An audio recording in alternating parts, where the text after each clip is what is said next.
siento un cariño muy especial por la universidad, porque aquí me enseñaron a amar el conocimiento en esas etapas primeras de mi formación, y en este agradecimiento quiero también compartirles algo sobre la cuestión de la muerte y el morir.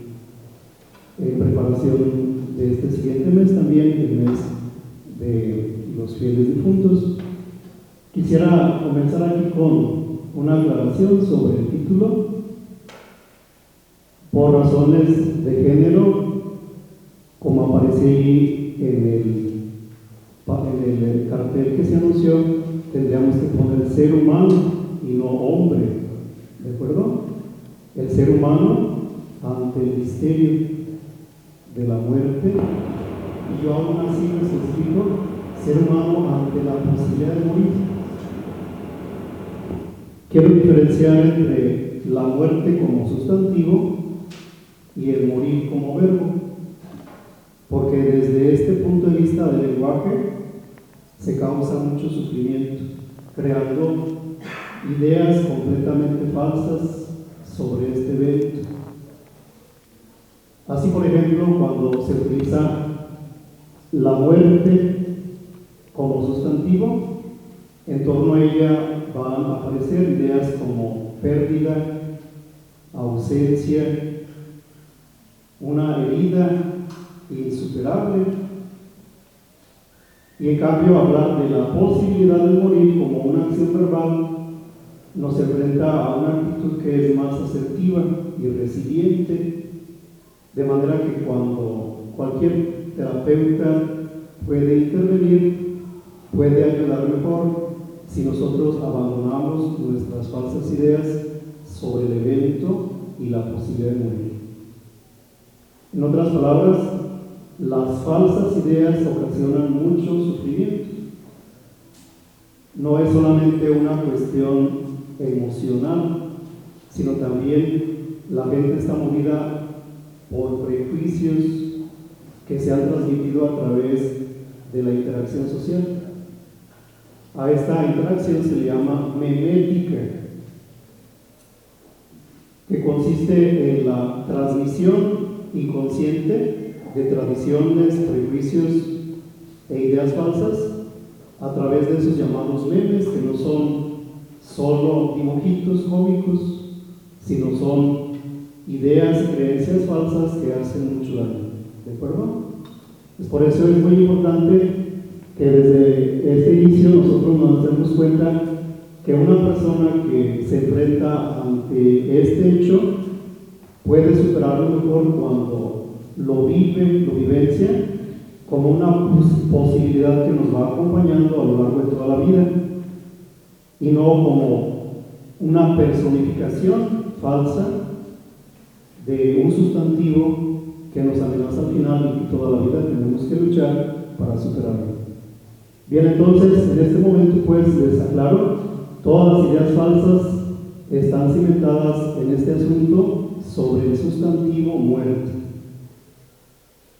Y el paso positivo que podemos dar para superar este acontecimiento es cambiar esta mentalidad, hablando más de la posibilidad de morir, que nos acecha a cada momento como compañero y como parte de nuestra vida. Comenzamos a morir incluso antes de nacer.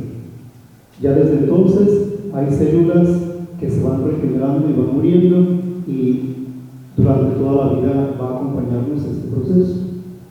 Bien, entonces el problema es pues la abstracción sustantiva de la muerte como idea falsa que causa sufrimiento sin razón, y además esta idea, que es una sustantivación abstracta, es completamente evitable y también es completamente inútil.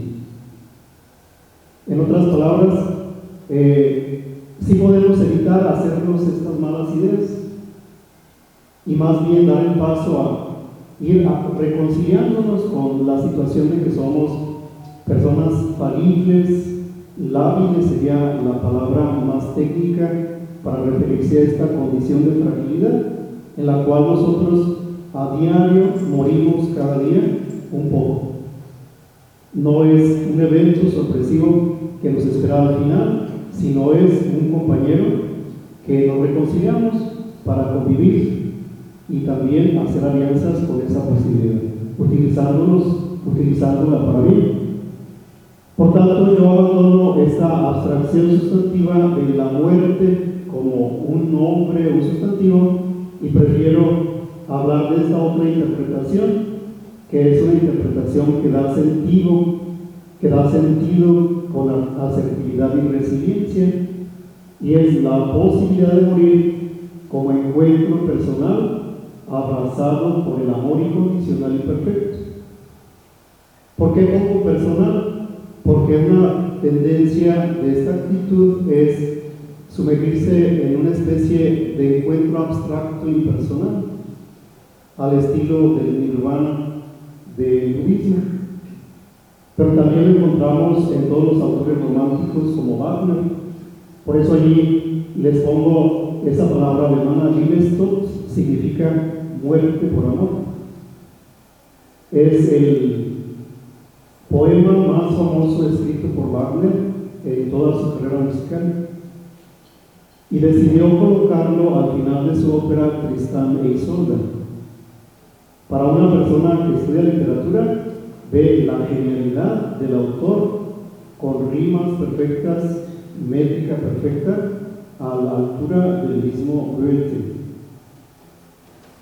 ¿Por qué esto es importante? Porque allí en el texto el mismo Wagner nos habla de esto, que sería como un encuentro con el todo infinito. Voy a leer la expresión que él mismo cita allí prácticamente unas 3 o 4 líneas antes de terminar toda la ópera. Nos dice: in des Welt Athens Wegen al Trinken versinken. Esto en español significa en el ondeante todo del hábito universal, el beberse, sumergirse.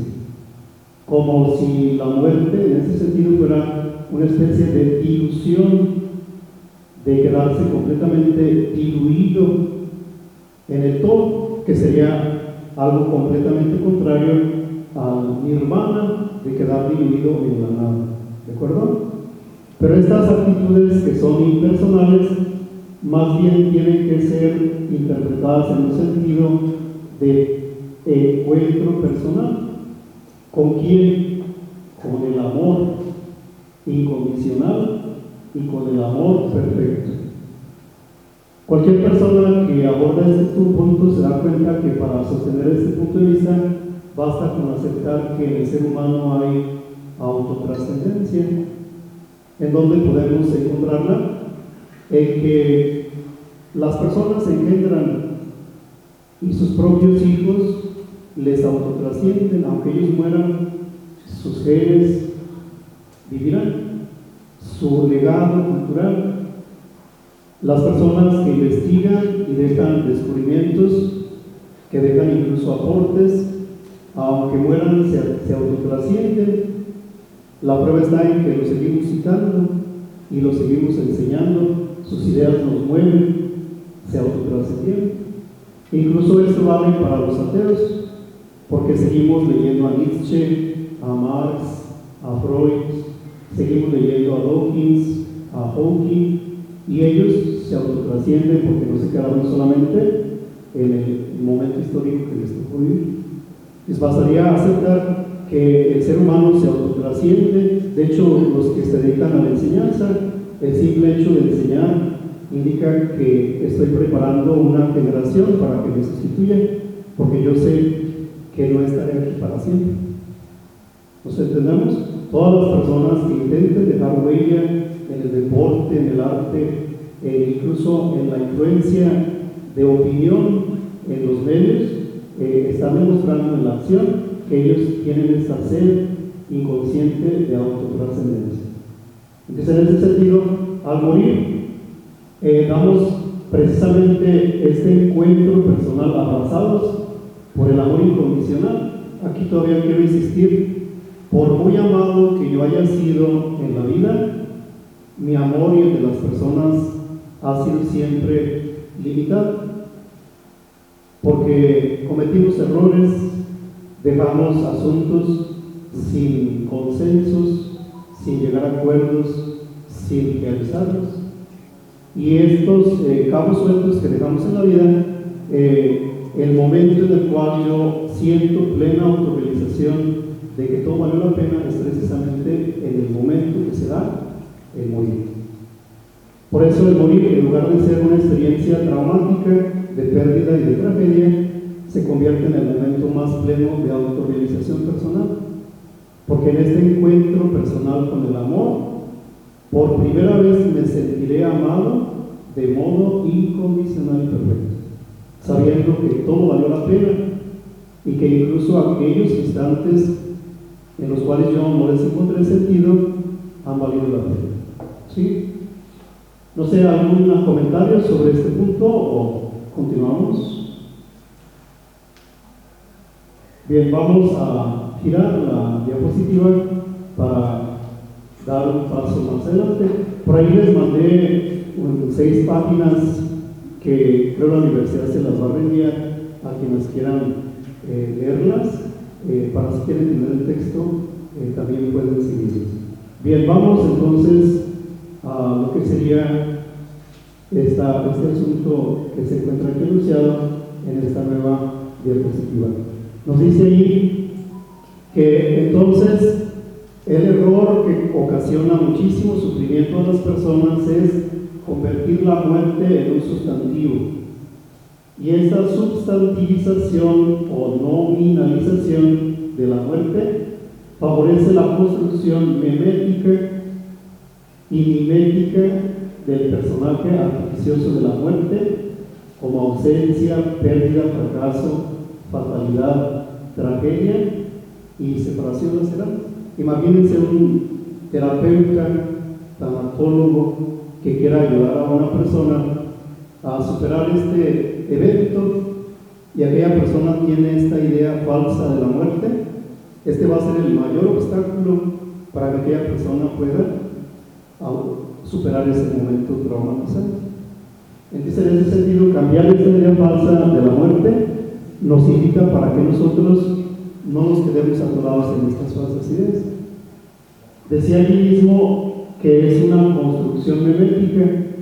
Todos los que han estudiado esta teoría se dan cuenta que los prejuicios sociales, inclusive las culturas originarias, tienen estas ideas que son prejuicios equivocados acerca de la muerte. Vamos poniendo un ejemplo. Quizá en este punto la humanidad no ha dado ni siquiera un paso adelante más allá de las cavernas, porque seguimos pensando en la muerte como si fuera una catrina, como si fuera una calavera, como si fuera la caricaturización de la lotería, sabiendo que ese meme es el singular de memes, que ese meme es falso, porque la muerte no es una personificación y no es un sustantivo, sino es una posibilidad verbal de yo vivo, tú vives, nosotros vivimos, somos muertos. Y entonces en ese sentido inclusive queda en cuestión la expresión Día de los Muertos, porque ahí la palabra muertos, que originalmente es el participio del verbo morir, se convierte ya en un adjetivo y luego en un sustantivo. Y en esto encontramos que los memes son tan poderosos, porque aquello que es una acción de morir, tendemos de manera reflexiva siempre a convertirlo en un sustantivo para hacernos daños y no querer superar ese hecho. Bien, pues entonces el hombre o el ser humano ante el misterio de la muerte, la mayoría de los seres humanos están atorados aquí porque tienen de la muerte esa personificación artificiosa que es ausencia, pérdida, fracaso, fatalidad, tragedia y separación lacerante. Entonces yo quisiera en esta ponencia expresarles que existe otra alternativa para no hacernos tanto daño. Y en esta otra alternativa vamos a tener una actitud más asertiva, más resiliente, con sentido, para dar razón de por qué vivimos y por qué morimos. No como un sustantivo, sino como una acción una posibilidad que nos acompañe durante toda nuestra vida. Bien, seguimos, por favor, vamos a adelantarnos otra diapositiva. El desplazamiento involutivo desde el culto a los muertos hacia la pachanga carnavalesca de la muerte y de la Catrina ilustra el giro desde el verbo morir hacia el sustantivo muerte. Por eso las personas que de alguna manera tenemos la oportunidad de reflexionar sobre esas tradiciones que son meméticas y además miméticas porque se reciben por imitación, nos damos cuenta que el primer signo de aparición de la religión en las culturas fue el culto a los muertos. Y de ahí se dio el paso hacia la religión, es decir, el culto a los muertos es más antiguo que todas las religiones, incluso las más primitivas. Lo que inspiró la religiosidad en los primeros seres humanos es el culto a los muertos. Ese es el hecho antropológico del que se parte. Pues fíjense, en este punto nosotros estamos atorados en eso, porque tenemos concepciones teóricas y experiencias terapéuticas que nos pueden ayudar a olvidarnos de esas ideas falsas, y nosotros seguimos empeñados en todavía ir más atrás del culto a los muertos, es decir, más atrás del ser humano primitivo, de las culturas originales, porque no solamente hablamos del culto a los muertos, sino que damos el paso hacia atrás con una evolución que se llama la pachanga carnavalesca de la muerte, que de alguna manera se puede representar de manera cómica, burlesca, a través de los poemas que suelen componerse para estas fechas, pero también lo más ordinario es que en el resto del año esta pachanga carnavalesca de la muerte y este personaje de la muerte se convierte en un evento que incluso puede ser macabro. Cuando uno asiste a los funerales de las familias, vemos cómo las personas que están atoradas en esto incluso se burlan del dolor de la familia, porque en torno al difunto hay personas que aprovechan para borracheras, para inclusive pleitos, reclamos, incluso en lugar de ayudarles a los otros con su sufrimiento, les hacen más difícil este acontecimiento. Esto significa que estas personas están todavía más atrás que los primeros seres humanos que comenzaron a darle culto a los muertos, porque estas personas están atoradas en la involución del culto a la muerte. Ya si ustedes por ahí, entre algún conocido, saben que incluso hay personas que la convierten en un ídolo de la Santa Muerte, esos aún todavía están más atrás en la etapa evolutiva de la religiosidad, porque están atrás incluso del culto a los muertos en el culto a la muerte, ¿de acuerdo? Como personificación apoteósica se le llama, porque estas personas le conceden a la muerte poderes que no tienen, ¿de acuerdo? La convierten en un ídolo. Bien, voy a avanzar un poquito más en la siguiente diapositiva. El Día de los Muertos, el Día de los que han muerto, sería la expresión más precisa para celebrar el 2 de febrero, el 2 de noviembre, ¿de acuerdo?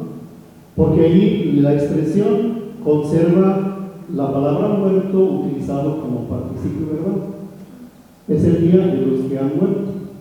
Ahí la palabra muerto aún no se sustantiva ni se adjetiva, de manera que incluso la misma expresión Día de Muertos ya es un paso hacia esa tentación memética que siente el ser humano de sustancializar la muerte, porque va de los que han muerto como un hecho experimentado en la acción, incluso en la propia vida, al culto a los muertos y luego, más atrás, el culto a la muerte.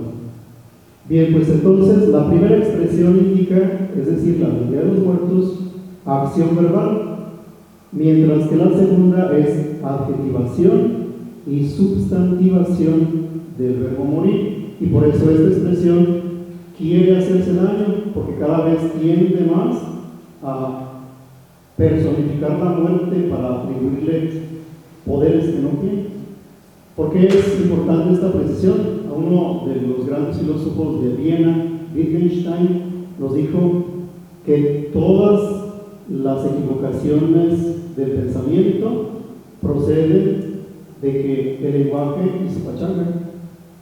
Cuando el lenguaje no toma en serio su función comunicativa y hace pachanga, es decir, una fiesta superficial carnavalesca, en ese momento surgen todos los malentendidos. Y por eso es muy importante que cuando se hable de este tema, nunca se considere la muerte como un sustantivo. En sentido estricto, la muerte no existe, es una abstracción hecha por la mente a partir de hechos concretos que son todos los que han muerto. Inclusive esto ayuda para que las personas que de repente tienen alucinaciones sobre este asunto se dan cuenta que solo es un asunto mental, porque ese personaje que ellos imaginan con huesos y con osas, ese personaje no existe. Cuando nosotros morimos, no llega ninguna sustancia personificada, apoteósica, con poderes sobrenaturales a matarnos. Ese personaje lo hemos inventado a través de los prejuicios y las ideas falsas que nos hemos transmitido. Bien, ¿alguna pregunta hasta ahorita? Bien, la muerte no existe, lo que existe son los que han muerto, ¿de acuerdo? Bien, seguimos un poquito adelante. El problema no es solo el lenguaje, sino que el lenguaje tiene consecuencias en la acción. Y ahí se da un olvido ideológico de los que han muerto. Quisiera aplicarlo a un caso concreto, a los que ahora se llaman desaparecidos, para no sumar las estadísticas y dar la apariencia de que las estadísticas nos están diciendo una verdad más importante que las cifras, ¿de acuerdo? Y que los hechos. Aquí hay un autor sudcoreano que es nacionalizado alemán, Han, ustedes lo conocen porque él tiene muchos libros de divulgación, que incluso nos advierte sobre este punto, porque resulta de que en este olvido ideológico, a través de las estadísticas, para olvidar a los que han muerto, esta ideología se llama dataísmo. Parece una palabra ajena al lenguaje ordinario. El dataísmo es que las personas nos presenten datos, como cuando nos dicen yo tengo otros datos. Esa es la ideología, es el dataísmo, porque nosotros con los datos queremos contradecir la realidad y sabemos que toda la persona que no atienda la realidad para refugiarse en los datos está mintiendo, porque esa es una ideología. Todas las ideologías nacen de esto, de que las personas son incapaces de ver la realidad y se refugian en los datos. ¿De acuerdo? Es por eso les invito a que no nos olvidemos de los que han muerto y que cualquier evento que organicemos en torno a este asunto, en primer lugar los tengamos en cuenta ellos, así como expresión verbal, los que han muerto. No son solo los muertos, sino los que han muerto. Un poquito más abajo tenemos ahí en la misma diapositiva un letrero que quiero explicarles. Si avanzaran un poquito ahí en la diapositiva, por favor. Sí. Teniendo en cuenta pues este elemento, hay un olvido de los que han muerto como si tan solo estuvieran desaparecidos. Es una forma de complicidad política con el régimen de la muerte y un carnaval de enajenación sin justicia social.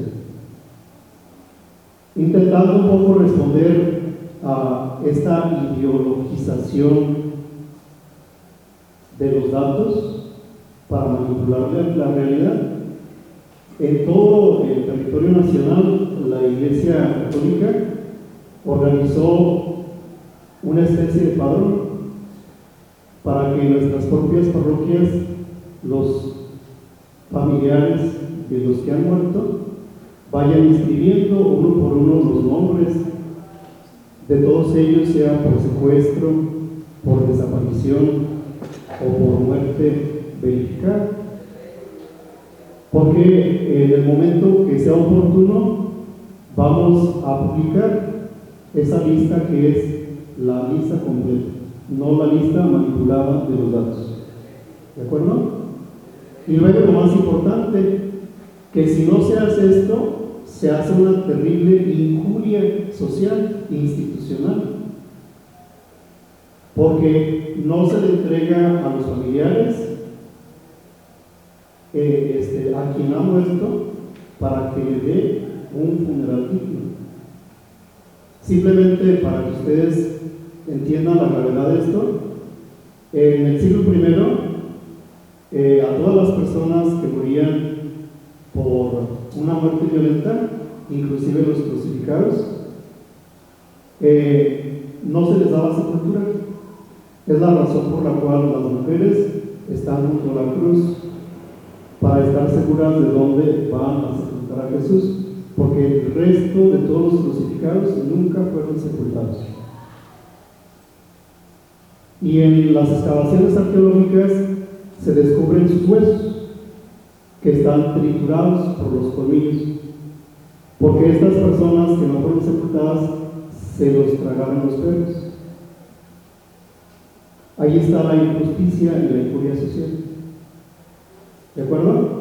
Todas las fosas que han aparecido por el territorio nacional es el hecho evidente de que la institución está haciendo una injuria social, porque ni siquiera reconoce públicamente a los que han muerto y mucho menos les ha dado un funeral digno.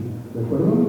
Y entonces por eso cuando celebramos nosotros el Día de los que han muerto, no podemos simplemente celebrar de manera crítica con un carnaval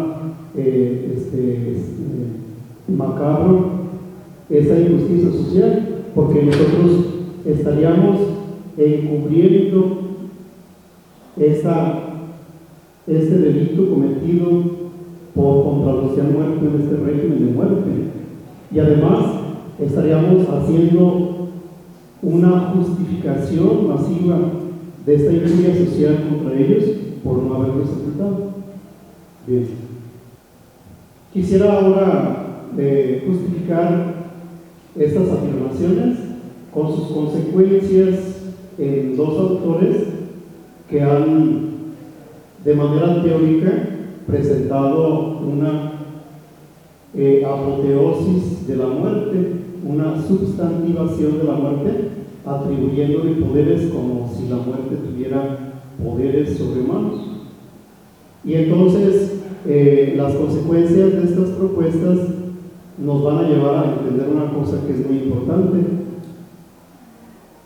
¿Hasta qué punto alguien puede enredarse en una visión tan negativa de la muerte, que sus ideas pueden ser tan controversiales, que pueden ser inclusive tan cuestionantes?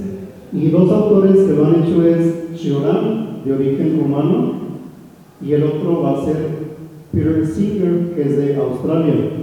Ahorita me quedo solamente con Cioran, Émile Mihai Cioran. A veces su nombre lo afrancesa, porque él se vino a Francia y ahí se hizo famoso, pero su nombre rumano es Émile Mihai Cioran, ¿de acuerdo? Entonces, él presenta una grotesca solicitación a la misantropía. Es decir, él es un humano que nos odia a todos los demás seres humanos. Cuando él se vino a París, como tenía todos los asuntos económicos resueltos, le gustaba desvelarse y pasear solo por las calles de París. Y él estaba completamente seguro que ese tendría que ser el mundo ideal en el cual él viviera, donde todos los demás ya se han muerto. Y luego entraba a los cementerios y les decía a los que habían muerto: cuánta envidia siento porque a ustedes nadie los visita. Para mí, la mayor tragedia es que alguien me hable, me moleste, me visite, porque yo quiero estar solo. Me gustaría haber nacido en el astro más lejano para tener ahí mi cuna y mi ataúd, para vivir en mí y para morir en mí. Esa es la misantropía, el odio a la humanidad. Entonces es obvio que esta persona que hace esta presentación de la muerte como meta de la vida iba a terminar en el suicidio, porque este tipo de ideas falsas es el dolor que ocasionan. A las personas las obsesionan con la idea del suicidio. Por eso dice que la muerte le ofrece la clave para encontrarle sentido a su vida. Y esa clave para encontrarle el sentido de la vida es el suicidio.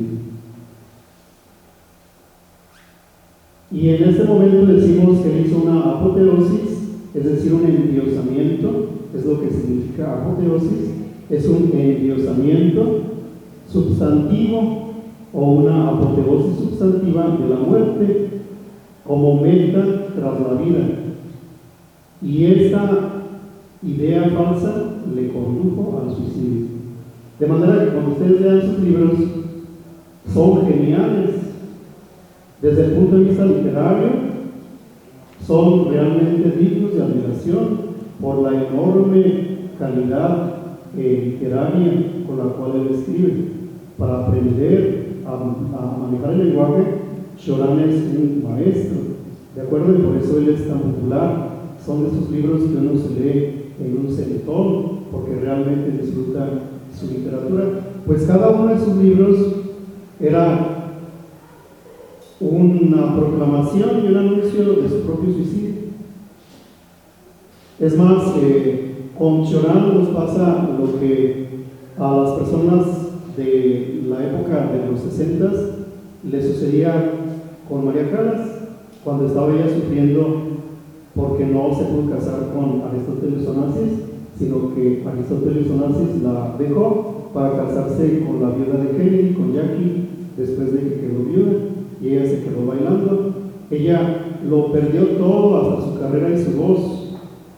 Ponía sus óperas encerrada en su habitación para autotorturarse y ver cómo no era capaz ya de lograr la magnificencia con la cual ella había podido cantar. Y entonces las personas que asistían a sus óperas de una manera insana iban no solamente a pagar por escuchar a María Callas, sino para ver el momento en el cual ella se iba a suicidar en el escenario. ¿De acuerdo? Y esto es lo que hizo Cioran. Cada uno de sus libros era un anuncio público de que él estaba preparando su suicidio. Y no lo vivió así con esa actitud victimista de las personas que quieren asustar a la familia para que les tengan lástima.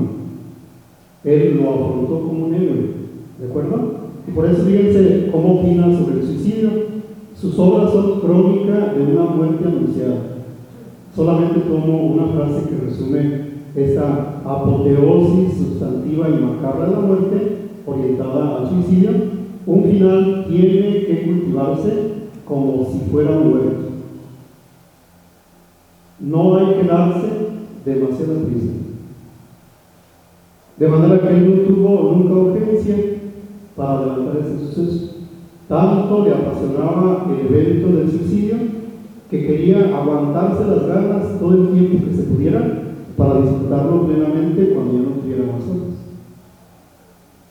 Bien, pues fíjense, una idea falsa de la muerte conduce al suicidio, por tanto ocasiona dolor, lacerante, una tragedia irreparable. Esas son las ideas que hacen daño. Bien, voy a pasar al siguiente autor, australiano.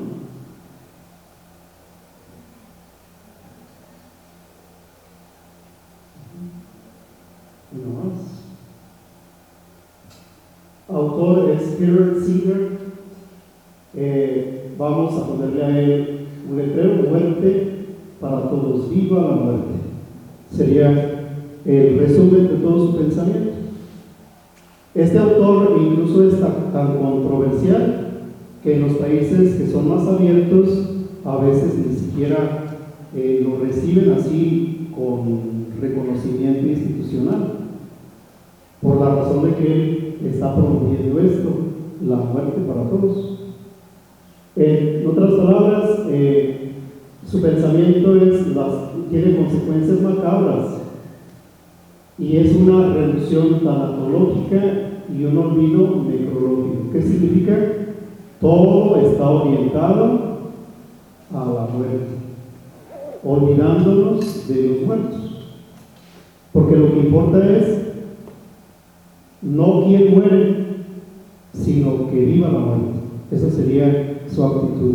¿Y cómo lo hace a nivel teórico? Él propone un colapso de la ética y propone que hay que sustituirla por las prácticas jurídicas, y entonces todos sus libros son un análisis de cómo los jueces han ido fallando en los tribunales en algunos casos controversiales para que las personas mueran legalmente.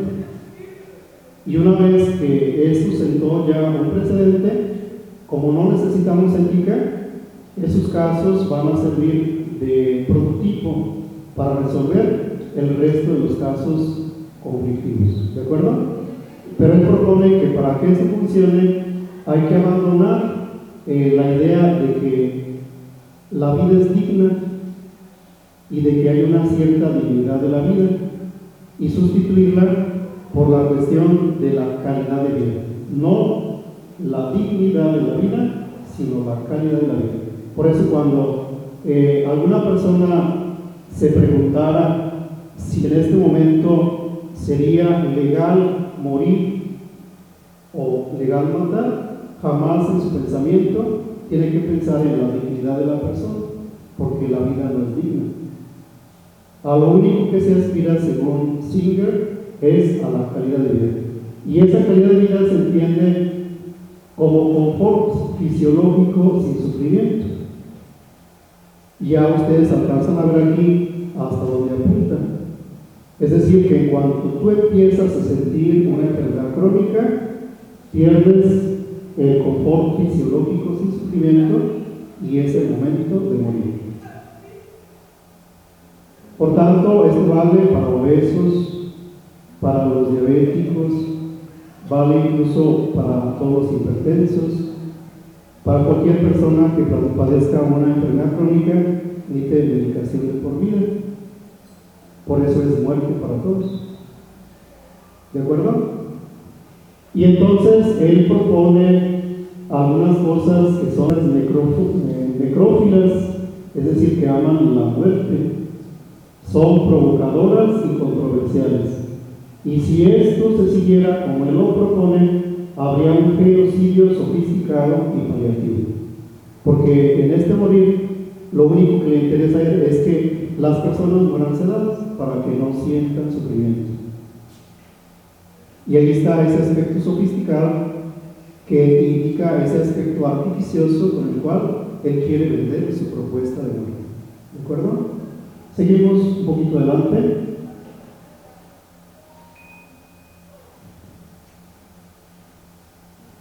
A la siguiente diapositiva, muy bien. Siguiendo con Singer, este genocidio le llama él falsamente humanitario, le llama humanitario, pero sabemos que es falsamente humanitario, porque lo único que quiere es el confort fisiológico, no el confort auténticamente humano. Bien, genocidio más sofisticado que las masacres de la violencia criminal en nuestro país. Sería el resultado de todo esto. Porque los criminales matan con crueldad y Singer propone matar con paliativos. Y para ilustrar esto, pues fíjense nada más, así como ejemplo, para que ustedes vean hasta dónde puede llegar una persona con estas ideas descabelladas. Simplemente les cito algunas de sus propuestas más controversiales. Por ejemplo, propone la muerte de todos, el infanticidio hasta antes de la mayoría de edad. Es decir, que los papás tienen derecho a matar a sus hijos si los hijos no han sido reconocidos como ciudadanos por un Estado. Si en un país es 16 años, hasta entonces; si en otro país es 18 años, hasta entonces. Porque si el Estado no reconoce a alguien como ciudadano, no lo reconoce como persona, y por tanto nadie que no sea mayor de edad no tiene dignidad y sus padres pueden matarlo. Esa es la teoría de Singer. ¿No les parece escandaloso? Este es Singer. Otra de sus propuestas provocadoras es también lo que nosotros llamaríamos que él promueve la aplicación de un libro que él llama 100 métodos para suicidarse sin dolor. ¿Verdad? Para las personas que en algún momento dado, por alguna situación emocional, ya no soportan los latidos emocionales del corazón, pues ahí les propone esos 100 métodos para suicidarse sin dolor. ¿De acuerdo? Bien, otro ejemplo, la eutanasia justificada legalmente por cualquier anomalía eugenésica. Por ejemplo, si tienes un dedo más corto que otro en una mano y en otra, pues puedes apelar esa ley de una eugenesia, de una eutanasia por cuestiones eugenésicas. ¿De acuerdo? O una persona que se tatuó por donde quiera y no puede quitarse los tatuajes, pues suicidio, una muerte eugenésica. ¿De acuerdo? Una muerte por eutanasia. Pero el caso más controversial que él propone es el prototipo jurídico en el caso Tony Bland. Anthony Bland fue un chico que en el año de 1989 en Inglaterra tuvo un accidente dentro de un estadio, porque los que organizaron el partido, y él era fanático de ese equipo, metieron mucha gente y ocasionaron que muchas personas les quebraran las costillas adentro del estadio. Cuando los rescatistas llegaron a auxiliar a Tony Bland, ella tenía las costillas enterradas en los pulmones, y mientras llegó al hospital tenía muerte cerebral. Para entonces él tenía 17 años, y sus familiares, desesperados por un chico tan joven, queriendo utilizar la medicina como una varita mágica, le dijeron a los médicos: hagan todo lo que esté en sus manos, queremos que Tony sobreviva. Y los médicos obedecieron. El problema es que pasaban los días y las semanas y ya no había financiación para sostener a una persona en estado vegetativo. Y entonces este caso fue llevado a los tribunales en Inglaterra.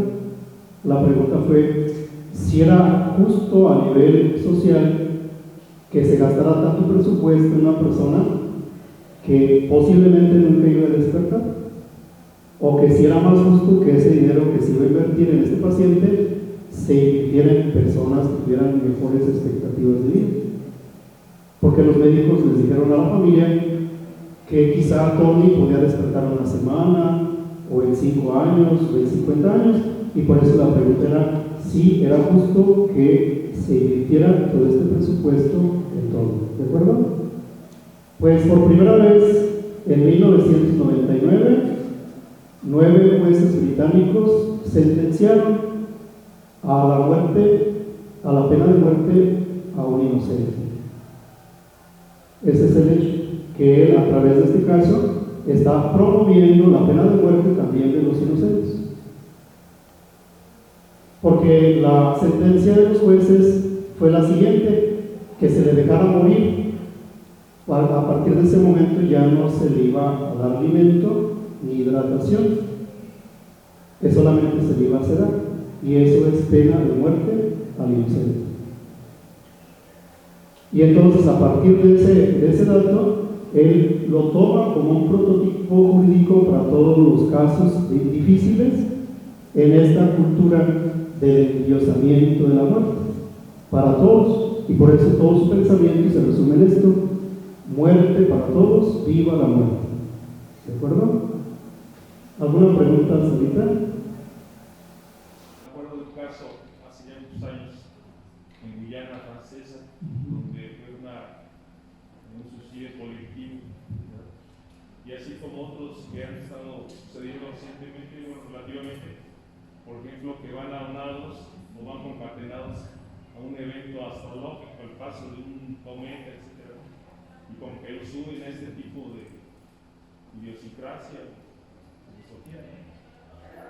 Quizá ellos no han tenido todo el influjo académico, porque afortunadamente en las instituciones hay personas con una formación intelectual que son capaces de discernir los datos ideológicos de lo que serían los hechos reales. ¿De acuerdo?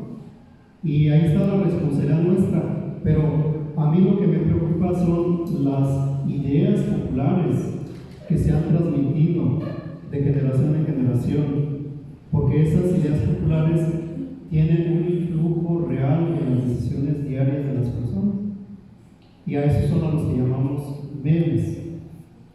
No las ideas de los autores, estas los estudiamos con este interés teórico, porque ellos han abstraído y teorizado las propuestas que subyacen en el día a día de las personas, y de alguna manera son fuentes que se pueden citar en la academia y en las tesis.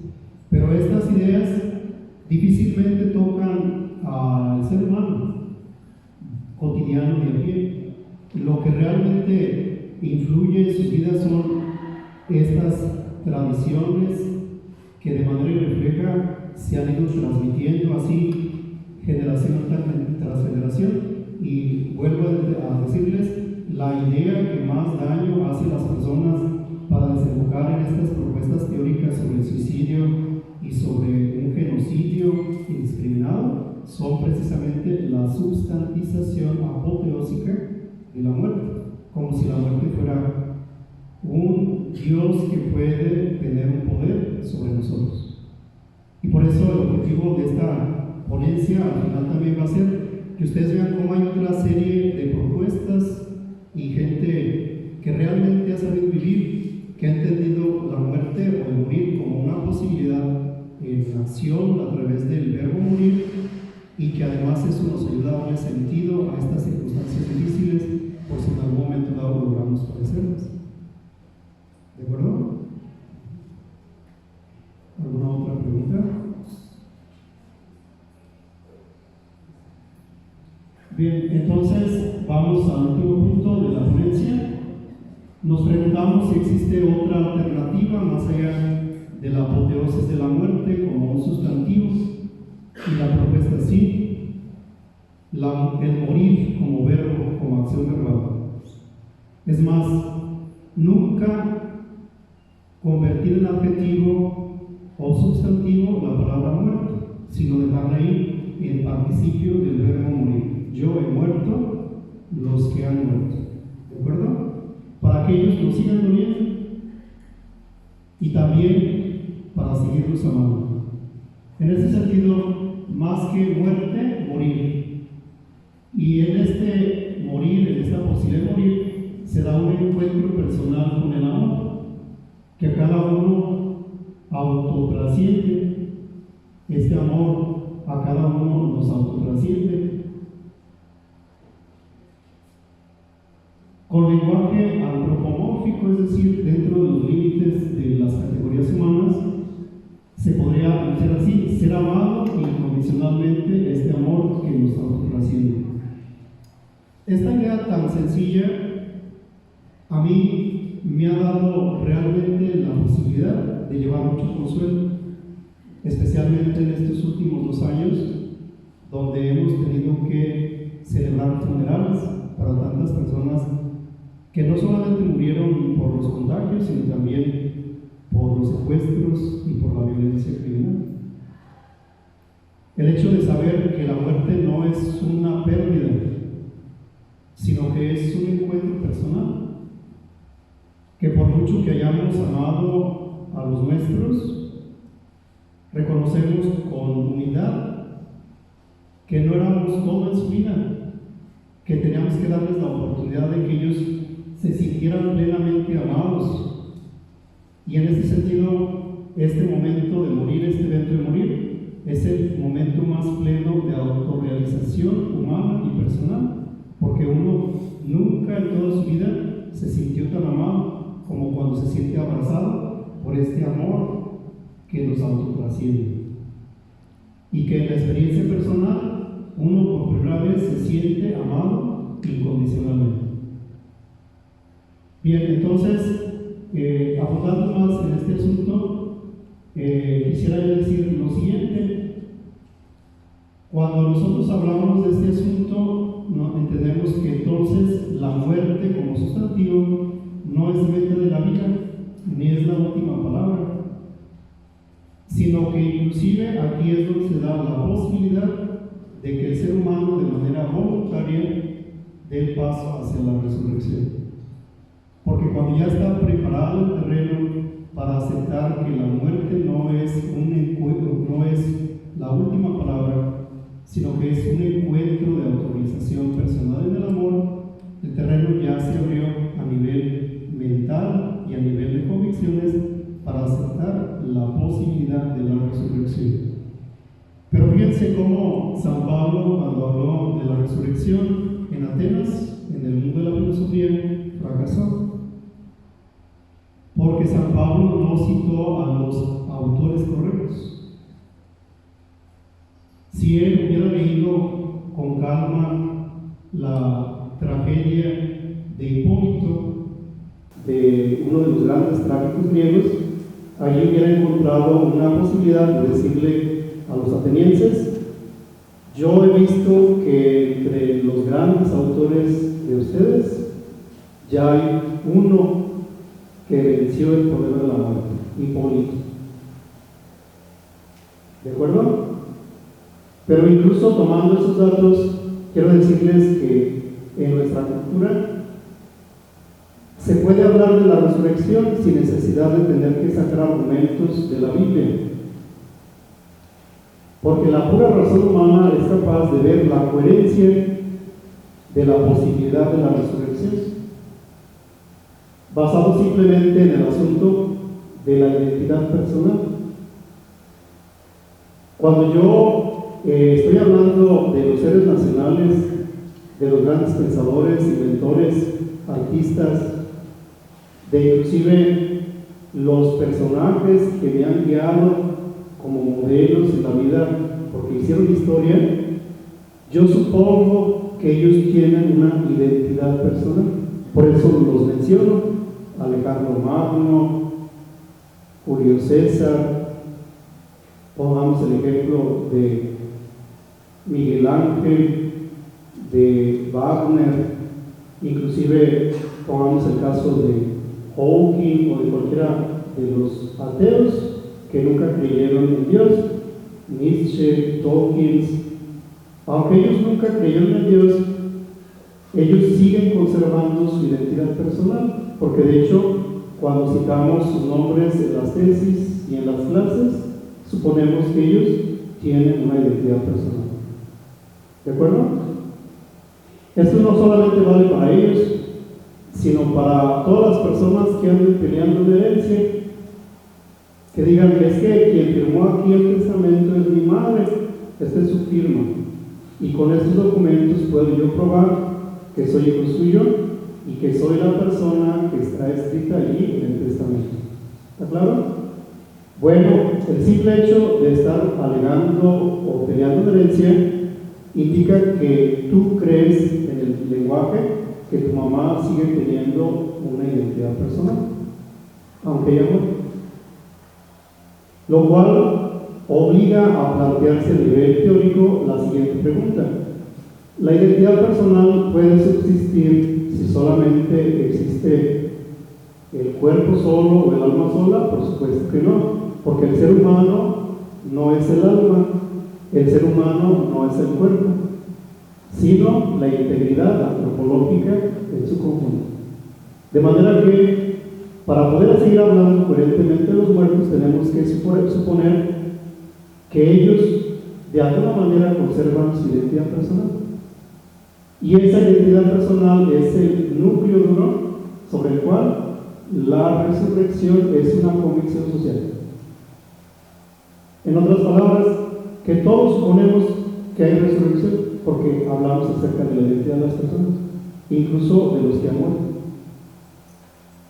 En otro sentido, si quisiéramos que una persona agnóstica o que no cree en la resurrección o que es atea fuera coherente, le diríamos: está bien, para demostrarte que tú quieres ser coherente hasta sus últimas consecuencias, pues no reclames la herencia de tu mamá.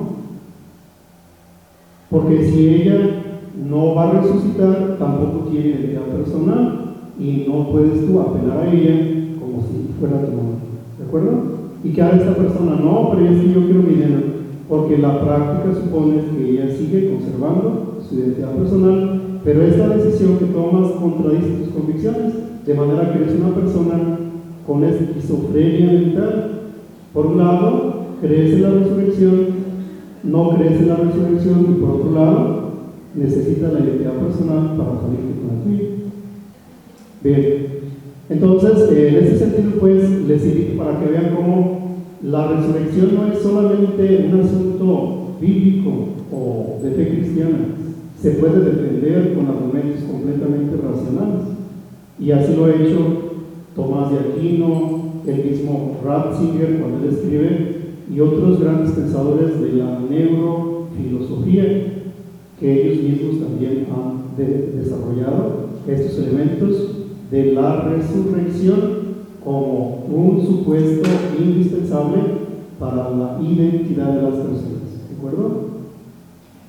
Seguimos un poquito adelante, en la última.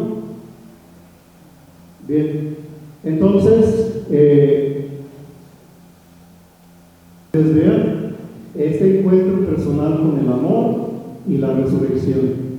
Entonces, quiero además decirles que las personas suelen tener ideas completamente falsas sobre la resurrección y en la práctica las viven engañados con esas ideas falsas y les van a ocasionar mucho sufrimiento.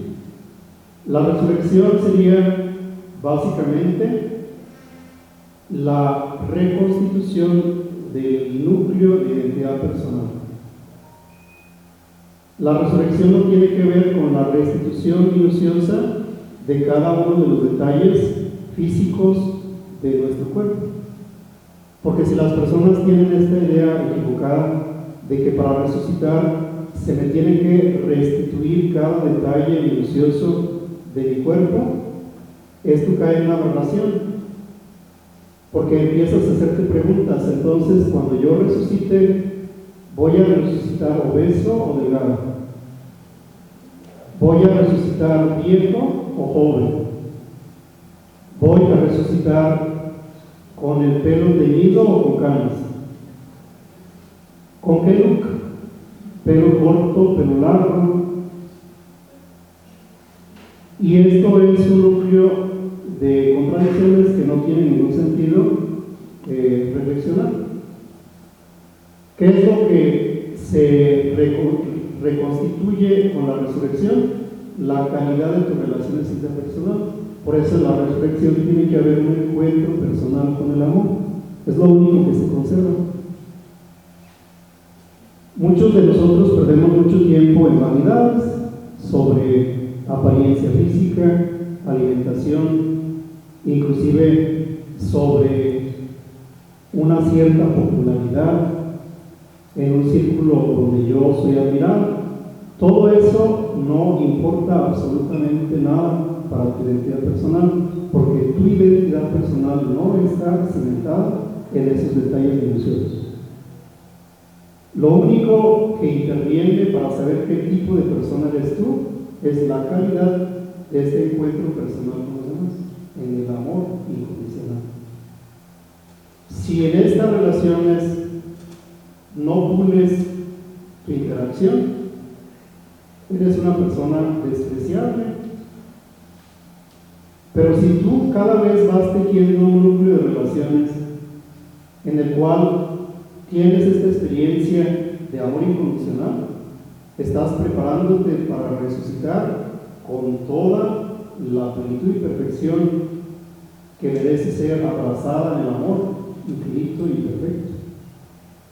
Por eso un paso que yo les quisiera dar es que ojalá que cuando se hable de la resurrección no pierdan el tiempo en imaginarse de si me creman y me tiran las cenizas en el océano, ¿cómo va a ser posible que todo ese polvo se reintegre para que todos mis órganos queden completos? Eso no es un asunto de resurrección, ni siquiera es un problema teórico, es un problema imaginario, porque para resucitar no se necesita que cada partícula de tu personalidad quede reintegrada, sino que subsista el núcleo más íntimo, personal de tu identidad. Esto mismo pasaría con algunas otras personas que en el pasado se preguntaban, y cuando yo muera, ¿qué tal que me devore una fiera? Vamos poniendo el caso un cocodrilo o un león, y me digiere completamente. ¿Cómo podré resucitar y cómo se va a reintegrar? Todos esos detalles, eso no es necesario, porque la resurrección no consiste en la reconstitución minuciosa de todos los detalles de tu cuerpo, sino en la conservación del núcleo de tu identidad personal. Por eso el argumento de la resurrección se dirige a este punto. Bien. ¿Alguna pregunta? No sé. En este caso, que la iglesia también pone como nombre de festejar como fieles difuntos, ¿cuál es la...? Ir corrigiendo el lenguaje. Yo, en mi opinión personal, les invito a verbalizar estas expresiones, porque si el lenguaje no se corrige, no se van a corregir las prácticas. ¿De acuerdo?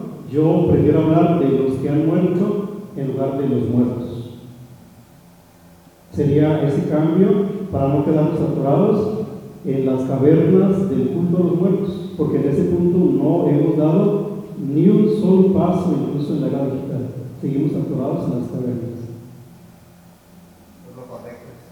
Sí, claro, claro.